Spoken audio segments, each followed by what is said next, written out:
Hello friends, welcome to our channel complete study. आज हम solve करने वाले हैं ग्राम शिव का पेपर जो 9 जनवरी 2021 को इवनिंग शिफ्ट में हुआ था। इसमें मैथ से टोटल 7 क्वेश्चन पूछे गए थे, तो चलिए उनको सोल्व करते हैं। क्वेश्चन नंबर 1, 11/4 बराबर 77/x और इसमें हमें x की वैल्यू निकालनी है। तो 11 से 77 को कैंसिल करेंगे तो ये जाएगा 7 पर, उसके बाद क्रॉस मल्टीप्लाई करेंगे तो ये हो जाएगा 4 7 28, तो x की वैल्यू हो जाएगी 28, ऑप्शन सी। अब चलते हैं क्वेश्चन नंबर 2 पर। वर्तमान में अरुण और दीपक की आयु का अनुपात 4:3 है। 6 वर्ष बाद अरुण की आयु 26 वर्ष होगी। वर्तमान में दीपक की आयु कितनी है?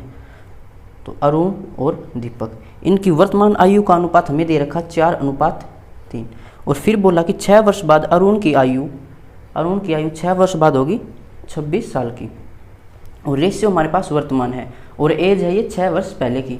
तो जिसमें रेशियो दे रखी है उसी में एज को बना लेंगे। तो एज वर्तमान में कितनी हो जाएगी अरुण की? ये तो 6 साल बाद है, तो वर्तमान में वो 20 साल का होगा और वर्तमान में उसकी रेशियो है 4 और उसकी आयु है 20, तो इसको इसके बराबर रख देंगे 20 के बराबर, तो एक रेशियो हो जाएगी 5।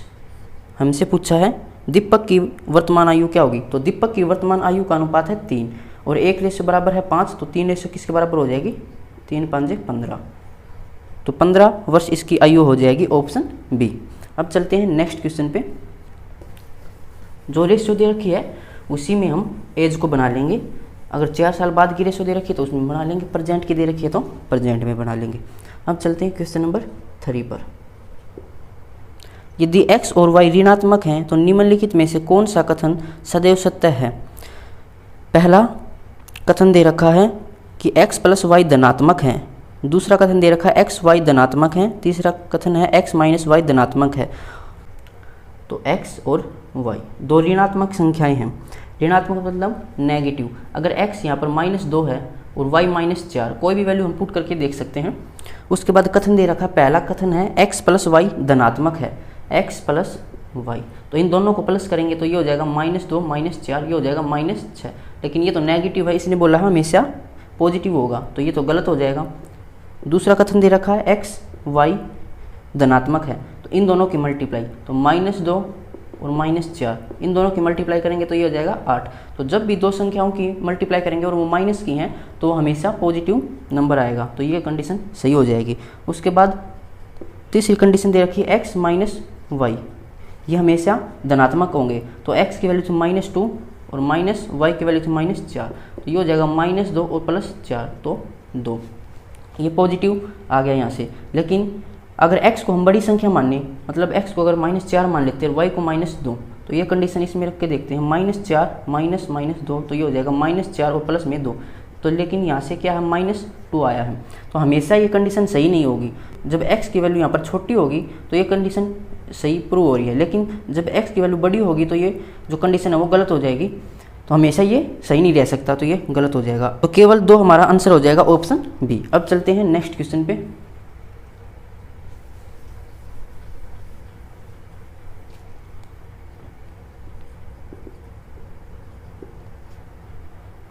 एक व्यक्ति 2 वर्ष के लिए 4% प्रति वर्ष साधारण ब्याज की दर से 5,000 रुपये उधार लेता है। वह तुरंत उसे 2 वर्ष के लिए एक अन्य व्यक्ति को 6 से ही 1/4 प्रति वर्ष साधारण ब्याज की दर से उधार दे देता है। उसके इस अंतरण में प्रति वर्ष लाभ ज्ञात कीजिए। तो कोई एक व्यक्ति है और वो 2 वर्ष के लिए 4% की दर से 5,000 रुपये उधार लेता है और वह तुरंत क्या करता है, इसी 5,000 रुपये को 6 से ही 1/4% से किसी अन्य व्यक्ति को उधार दे देता है। तो इसमें पूछा है कि उसने 1 वर्ष में कितना लाभ कमाया, और यही 5,000 रुपये है। तो यहाँ से सिंपल इंटरेस्ट क्या हो जाएगा, PRT/100, और यह है 2 साल के लिए। 2 साल के लिए उसने उधार दिया था और यहाँ भी 2 साल के उधार दिया था, लेकिन इसने पूछा कि 1 साल में कितना उसे लाभ होगा। यहाँ भी हम ऐसा ही निकाल सकते हैं, सिंपल इंटरेस्ट PRT/100। तो एक मेथड तो ये हो जाएगा, यहाँ से ब्याज निकालेंगे और फिर यहाँ से उनका अंतर निकाल लेंगे 1 वर्ष के लिए। यहाँ पर टाइम 1 वर्ष रख लेना और फिर जो अंतर आएगा वो हमारा आंसर हो जाएगा। या फिर इसका शॉर्ट और क्या हो सकता है, यहाँ पर 4% की दर थी और यहाँ पर 6 से 1/4 की, तो इनका पहले ही अंतर निकाल लेते हैं। तो इनका अंतर हो जाएगा 2 से ही 1/4%, ये हमारा रेट हो जाएगा। यही वो रेट है जिसमें उसे प्रॉफिट होगा। और हमारा प्रिंसिपल था 5,000, तो 5,000 का 2 से 1/4 निकालो, वही इसका प्रॉफिट हो जाएगा 1 ईयर का। तो 4 दूनी 8 और 1 9/4 और परसेंटेज हम नीचे 100 आ जाएगा। 2 0 से 2 0 कैंसिल, ये 2 हो जाएगा यहाँ से 25, तो 25 निम्न 225 और नीचे 2, तो ये 2 1 कम 2 2 1 कम 2 2 दूनी 4 2 5 10, तो 112.5 का उसे लाभ होगा प्रति वर्ष। ऑप्शन सी इसका राइट आंसर हो जाएगा। अब चलते हैं नेक्स्ट क्वेश्चन पे।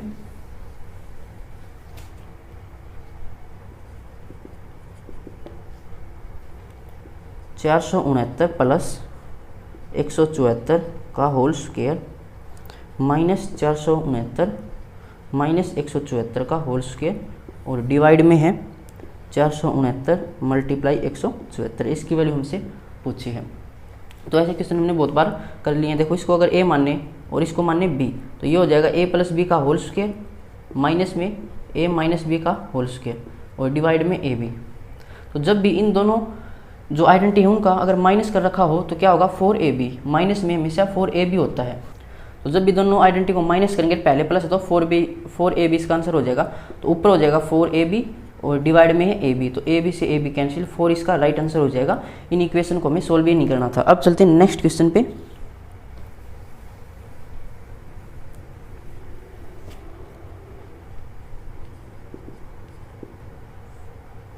साठ और 75 के बीच के अभाज्य संख्याओं का योग ज्ञात कीजिए। 60 और 75 के बीच अभाज्य जितनी भी संख्याएं होंगी उनका हमें जोड़ निकालना है। तो अभाज्य संख्या कौन सी हो जाएंगी इनके बीच? 61 हो जाएगी, 62 तो भाग हो जाएगी 2 से, फिर 63 3 से हो जाएगी, 64 नहीं हो सकती, 65 66 67 हो सकती है, 68 69 भी नहीं होगी, 70 71 हो जाएगी, फिर 72 73 भी हो जाएगी। तो ये 4 संख्या हो जाएंगी, इनके बीच जो अभाज्य है इनका हमें जोड़ निकालना था। तो इनको जोड़ लेते हैं।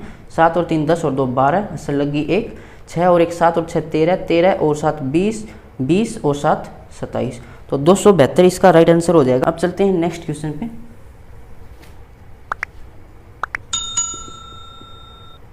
चौबीस 36 और 40 का हमें एलसीएम निकालना है। इसको हम बाई ऑप्शन भी कर सकते हैं या फिर हम इसका एलसीएम निकाल लें। अगर 24 36 और 40 का ऐसे फैक्टर करके, तो ये जाएगा पहले 12 पर, फिर 18 पर और फिर 20 पर।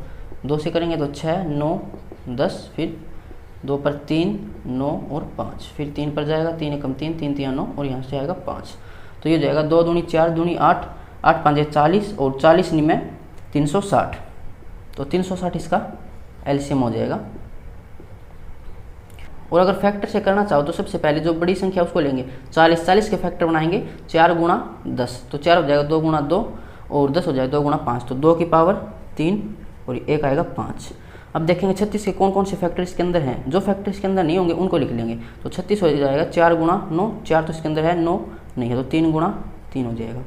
और 24 हो जाएगा 8 तिया 24, 8 20 के अंदर है और 3 20 के अंदर, तो ये इसका एलसीएम हो जाएगा 8 5 40 और 40 में 360।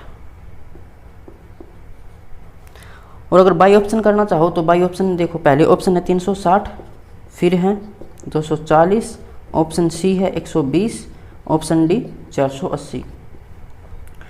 हमारा आंसर वही होगा जो इन तीनों से भाग हो जाए। अब देखो 36 को देख लेते हैं। सबसे पहले 36 से भाग देखने के लिए क्या देखना पड़ेगा, वो संख्या 4 से भी भाग होनी चाहिए और 9 से भी भाग होनी चाहिए। 9 से कौन कौन सी संख्या भाग होती हैं वो कैसे देखते हैं, उस संख्या के अंकों का जोड़ भी 9 से भाग होना चाहिए। तो यहाँ पर 6 और 3 9, इनके अंकों का जोड़ है 9, तो ये संख्या 9 से भाग हो सकती है।